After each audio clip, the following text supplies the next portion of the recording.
Proverbs 18. A man who isolates himself seeks his own desire. He rages against all wise judgment. A fool has no delight in understanding, but in expressing his own heart. When the wicked comes, contempt comes also, and with dishonor comes reproach. The words of a man's mouth are deep waters. The wellspring of wisdom is a flowing brook. It is not good to show partiality to the wicked, or to overthrow the righteous in judgment. A fool's lips enter his contention, and his mouth calls for blows. A fool's mouth is his destruction, and his lips are the snare of his soul. The words of a talebearer are like tasty trifles. They go down into the inmost body. He who is slothful in his work is a brother to him who is a great destroyer. The name of the Lord is a strong tower. The righteous run to it and are safe. The rich man's wealth is his strong city, and like a high wall in his own esteem. Before destruction, the heart of a man is haughty, and before honor is humility. He who answers a matter before he hears it, it is folly and shame to him. The spirit of a man will sustain him in sickness, but who can bear a broken spirit? The heart of the prudent acquires knowledge, and the ear of the wise seeks knowledge.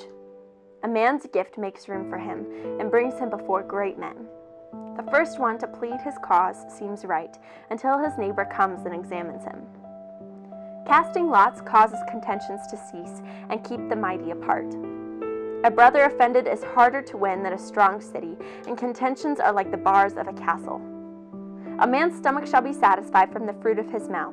From the produce of his lips he shall be filled.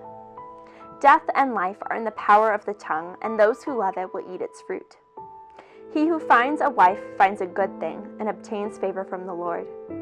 The poor man uses entreaties, but the rich answers roughly. A man who has friends must himself be friendly, but there is a friend who sticks closer than a brother. There's so many tiny little bits of wisdom here about the righteous running to the Lord and those who are slothful and all sorts of different things. But I love verse 14 where it says, the spirit of a man who will sustain him in sickness, but who can bear a broken spirit? And it's not so much what it's saying, but it's more that the Lord put that here in Proverbs because he knows us. He knows that having the flu, being sick, it's hard, but we can bear that. But a broken spirit is very hard. Or when it talks about a brother offended is harder to win than a strong city, and contentions are like the bars of a castle. He understands so well our heart and our inmost being that broken spirits and contentions and things that are hurtful to us are hard to bear. And I love that sometimes it doesn't seem like this is so practical to us.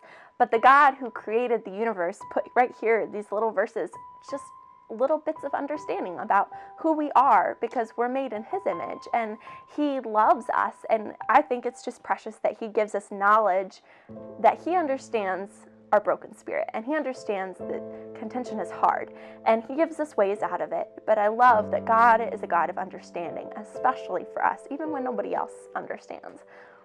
Hi everybody, thanks so much for watching. If you'd like the Proverbs of the Day read to you, please subscribe to this YouTube channel or you can follow us on Twitter.